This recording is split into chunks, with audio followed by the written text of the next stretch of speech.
Selamat datang ke channel ini. Jangan lupa tekan butang subscribe dan aktifkan lonceng agar anda tidak ketinggalan dengan isu-isu semasa, dan sila tinggalkan pendapat anda di ruang komen.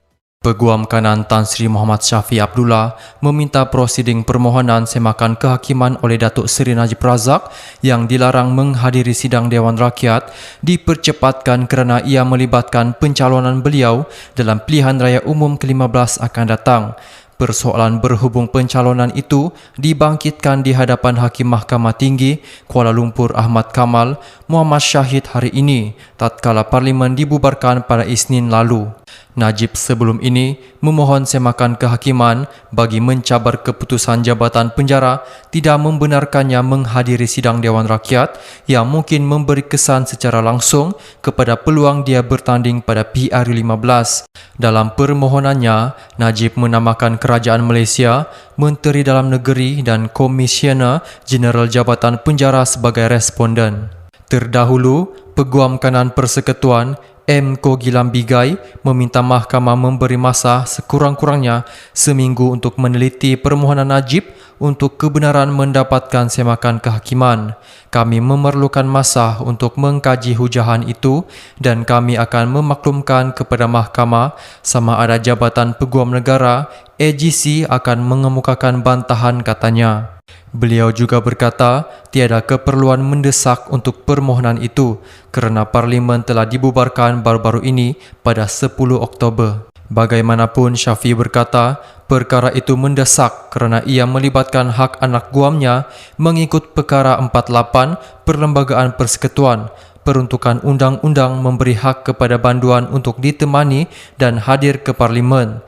Terdapat isu undang-undang yang serius untuk ditentukan oleh mahkamah, termasuk sama ada Najib akan berada di tempat pencalonan atau sama ada beliau boleh dicalonkan. Saya cadangkan permohonan itu didengar pada Jumaat 14 Oktober, kata Syafiee. Mahkamah kemudian memutuskan 19 Oktober ini untuk pendengaran kes berkenaan.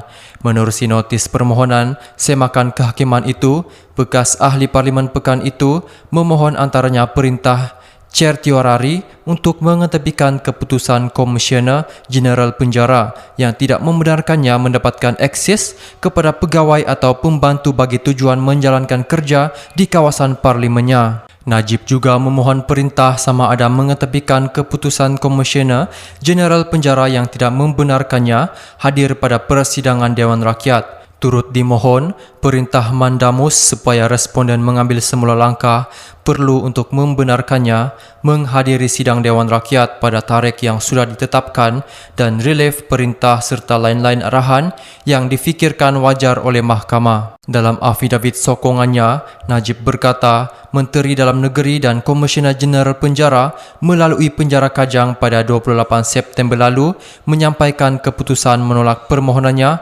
untuk menghadiri sidang Parlimen atas alasan keselamatan. Tidak berpuas hati dengan keputusan itu, Najib mengemukakan rayuan kepada Menteri Dalam Negeri pada 30 September lalu dan oleh kerana sidang bermula pada 3 Oktober lalu, dia memohon supaya keputusan dipercepatkan.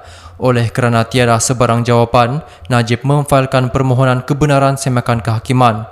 Katanya, berdasarkan Perkara 59 Perlembagaan Persekutuan, dia mempunyai kewajipan dari segi perlembagaan untuk melaksanakan tugas dengan efektif sebagai ahli Parlimen pekan.